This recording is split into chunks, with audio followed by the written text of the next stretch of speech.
Hello,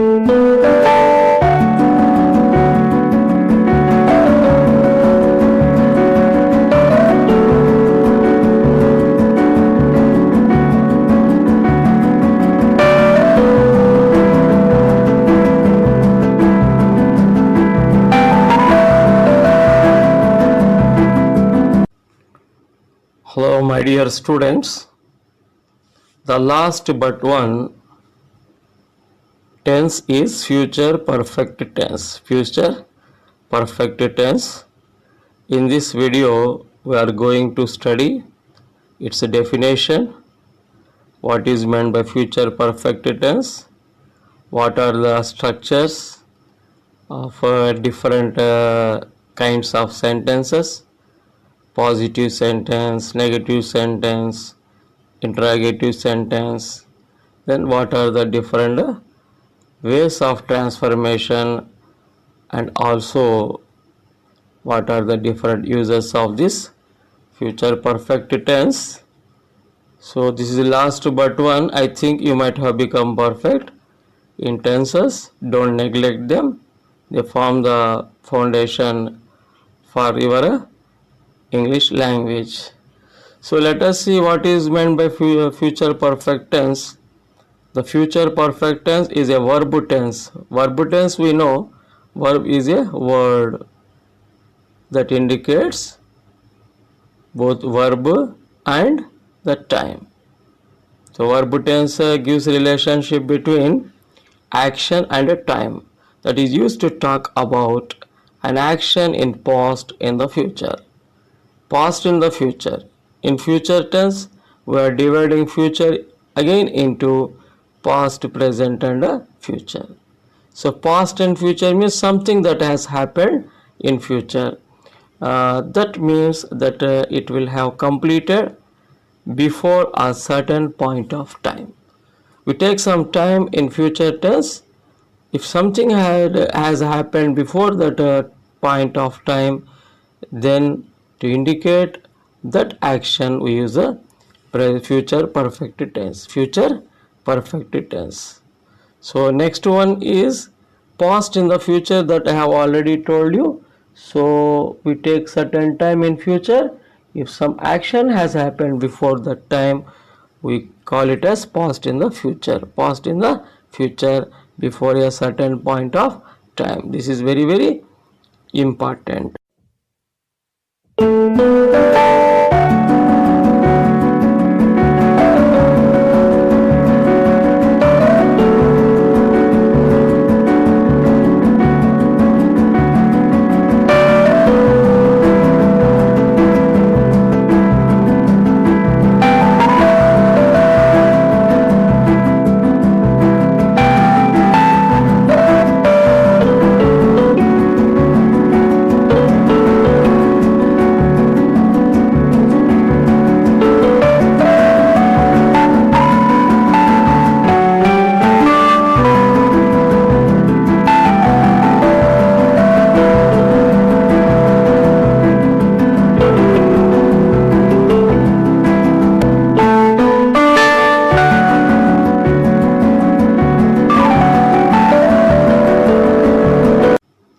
So here we are going to study the structure, how to form the structure of a future perfect tense. So here once again three more components. First one is a subject. Second one is shall or will plus have. So first helping verb is will, second helping verb is have. Then past participle. Then past participle. For all perfect tenses we use a past participle. Present perfect or past perfect or future perfect, we have to use a past participle. One example sentence is here: he will have brought. He will have brought. He is the subject. Will is the first helping verb. Next, help is the second helping verb. Next, brought is the past participle. This will make future perfect tense. Future perfect tense. So here, so these things are very important. Subject, first helping verb will or shall, second helping verb to have, and past participle. This is the structure, basic structure, how we have to form for making future perfect tense. So next one is one example sentence, positive sentence structure. We are going to study first of all, that is subject plus shall or will plus have plus past participle. So one example sentence, he will have left. He will have left. He is the subject. Then will is the first helping verb. Have is the second helping verb. Then past participle. Here one important thing we have to keep in our mind. So in present perfect tense, after he we used has, but here because of the first helping verb there is no any change in the form of have. We don't use a has in the case of future perfect tense, even if it is third person singular, he, she, it, or some name. So we have to use have only. There is no question of using has, has with respect to future perfect tense. So future perfect tense positive sentence consists of he, that is a subject, that is followed by first helping verb will, and that is followed by second helping verb have, and then past participle. So next let us see how the negative sentence can be formed. So the same principle involved, first subject followed by shall or will, then that is followed by not, then second helping verb have, that is followed by past participle. So here you can see where the negation not is inserted. It is very important. Example sentence, she will not have done. She will have not done is wrong. She will not have done is right. So first helping verb in between and second helping verb we insert not negation. Likewise we have to form the negative sentence for future perfect tense. First of all, she, that is subject. Next one is will, that is first helping verb, that is followed by negation not, and then have, that is second helping verb. So not is in between first and second helping verb, that is followed by past participle. For do, the past participle is done. Do is a present tense, did is a past tense, done is a past participle. This is how we have to convert a positive sentence, or how we can transform positive sentence into negative sentence. So next let us see how can we form an interrogative sentence. So first of all we take a first helping verb shall or will, that is followed by subject, next have, that is a second helping verb followed by past participle. First these two things we have to keep in our mind, then I'll have at the end interrogative sentence. So example sentence is will he have shown. So will he interexchanged. So first helping verb will, then subject, then followed by second helping verb have, then that is followed by past participle, that is again for intern followed by interrogative mark. So like this we have to use. So very important interrogative forms we have to learn. Will, first helping verb followed by subject, then that is followed by second helping verb, and finally past participle. Likewise we form a interrogative sentence. Here we have learned how to form the positive sentence, negative sentence and interrogative sentence for the future perfect tense. Next we are going to see the different kinds of transformations. Okay. Dear students, here we are going to study what are the different ways of transformation of sentences from a simple present tense to future perfect tense. About 11 sentences are given here. First of all, I have taken the first person singular, that is I, as the subject for easy understanding. That is followed by verb, that is both helping and main verbs are there. So how the verbs are being changed, this is very important because verb tense no. So how we have to use verbs, very important with respect to tenses. Next finally the object plants is given. So first sentence, let us see. I grow plants, that is simple present tense, grow is the verb tense. Next, I am growing plants, I am growing plants, that is present continuous tense. Next one, I have grown plants, have grown plants in a present perfect tense. I have been growing plants, have been growing present perfect continuous tense. I grew plants, here grew is a simple past tense. I was growing plants, was growing past continuous tense.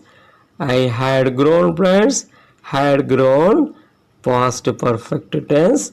I had been growing plants, had been growing past perfect continuous tense. I shall have grown plant, I shall grow plants, shall grow simple future tense. I shall be growing plants, shall be growing future continuous tense. I shall have grown plants. Now we are learning have grown, shall have grown future perfect tense. So is this 11 mark transformations, and the next 12th transformation if we learn, and that means we are perfect at tenses. If once we are perfect at tenses, we will be perfect, and we will it will be very easy for us to make a perfection at a active and passive voice level. So then that is followed by reported speech. So these things will form the basic framework of our English language. Don't neglect, don't be overconfident, don't think that you know all tenses, but even if you know, without practice you can't become a perfect. Next let us see simple present to future perfect, how the structure is made. What is the example? So she drinks milk, she drinks milk, this we know. So what is the tense we know, then we have to transform it into she will have drunk milk, she will have drunk milk. Here drinks, so drink is the basic verb form. For that we have added s because the subject is she, third person singular. So will have drunk, will have drunk, this drinks we have transformed into will have drunk, will have drunk. So what is drinks here is simple present tense, basic verb we have used without any helping verb or auxiliary verb. So that's why we call it as a simple tense. Simple tense means a tense in which only basic verb is used without the help of any helping or auxiliary verb. Will have drunk, will is one helping verb, have is second helping verb. So will indicates future, have indicates perfect tense. So will have then followed by past participle drunk. So this is future perfect tense. Likewise, we transform simple present to future perfect tense. Next transformation is positive to negative sentence. Once we have learned how to transform simple present to future perfect tense, then we have to learn how to transform future perfect tense into negation, a negative sentence. So one sentence is given, we shall have given books. We shall have given books. You understand, shall indicates future, have indicates perfect, a given past participle, so it is future perfect tense in positive form. We shall not have given books. So here again, how where we insert not, we have to see shall have, shall not have. So arrow mark is between first helping verb shall and second helping verb have. So to make, that's why that is positive. In between not is inserted, so that becomes a negative sentence. Shall have positive, shall not have negative. Next one, how to transform a positive sentence into an interrogative sentence. So he will have quit the party, he will have quit the party, that is positive sentence. Will he have quit the party, that is interrogative sentence. So in positive sentence, he, assertive sentence, he will is there. In interrogative sentence, will he is there. The same principle is applied for both present different kinds of tenses. To convert affirmative into interrogative sentence, first helping verb should come, that is followed by first helping verb followed by subject. So see here, he goes to, he is in a first place, that goes to second place. Will is in second place, that goes to first place. Like this inter exchange of first helping verb and inter exchange of subject and first helping verb take place. So he will positive, will he interrogative. After that, so the full stop in the affirmative sentence will become question mark or interrogative mark in an interrogative sentence. Like this we transform from one kind of sentence to other kind. This is very important. This we get through practice. So both in writing and also in speaking, both oral and writing skills require a spontaneous automatic transformation of one kind of tense into another kind of tense.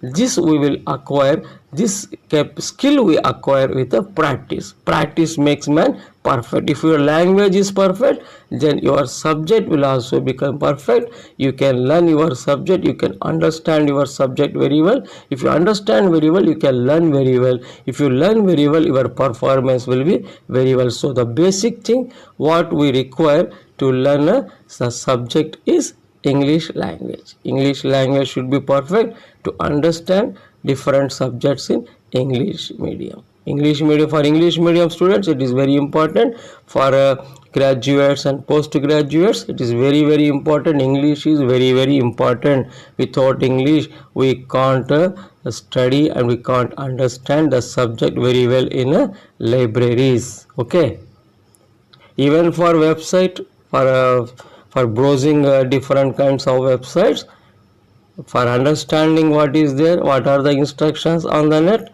English is very important.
what are the different uses of future perfect tense. With before we can use a future perfect tense. So I shall have cooked meals before he brings that. See here, shall have cooked, future perfect tense. Why it is future perfect tense? Shall indicates future, have indicates perfect, cooked indicates a past participle. The structure is will have past participle, so it is future perfect tense. So where we have used this future perfect tense has come before, so in this way we can use a future perfect tense. What is the second use we see? By the time, with by the time we can use future perfect tense. It will have molten the metal by the time it becomes hot. It will have molten, future perfect tense, that we have used before by the time, for indicating the time before certain time. In the definition we saw that future perfect tense is used before certain point of time in future. So here in this sense we can use a future perfect tense. Second, third example, by time also, by certain perfect time, particular time we can use Nayak will have caught the bus by 11 a.m. tomorrow. Nayak will have caught the bus by 11 a.m. tomorrow. Will have caught, future perfect tense, will have caught by 11 a.m. by 11 a.m. tomorrow, certain time before other action in the future. So here caught is there, caught, CAUGHT, caught, catch, caught. Catch is present tense, caught is past tense, another caught is past participle. So we'll have caught the bus by 11 a.m. tomorrow. One more uses is already. So before already we can use she will have got the job already. Will have got, future perfect tense, that we have used before already. So here adverb already, it is better to keep at the end of the sentence. We cannot insert in between will have. So some English experts, they use like this already at the end of the sentence. So another use is when. So with when we use they will have joined a meeting when she start it. They will have joined the meetings. Here will have joined, will is a indicating future tense, first helping verb, second helping verb have indicates perfect tense. Joined, for join the past participle is joined. So here before when we have used they will have joined meeting when she started, will have joined plus when. So in this sense we can use another one is as soon as. So here they will have eaten fruits as soon as they start ripening. Will have eaten, will future, have perfect, eat, ate, eaten. Eaten is past participle. So as soon as, with as soon as we can use a future perfect tense. Future perfect tense. One more application is to indicate before time period. We shall have solved the problem in 2 months time. Shall have solved. We is a first person plural, so we have used shall as a future. Have for perfectness, solved, solved is past participle. So 2 months time is a period before indicating certain period, before certain period of time that might have finished. That's why we have used it, shall have solved a problem in 2 months time. Likewise for different purposes we use a future perfect tense. Future perfect tense. So after this video you write down, take down the notes, then you response, you give your response to response sheet, a response form. After that you better like this video and share it with your near and dear, and you get a lot of satisfaction by making your friends acknowledgeable, aware of all these kinds of tenses. Please revise all the videos and also the notes regularly, at least for 3 months. Within these 3 months, you will become perfect at tenses, passive voice, active voice and passive voice, then reported speech. These three things form a basic structural framework for our English language. Okay, thank you.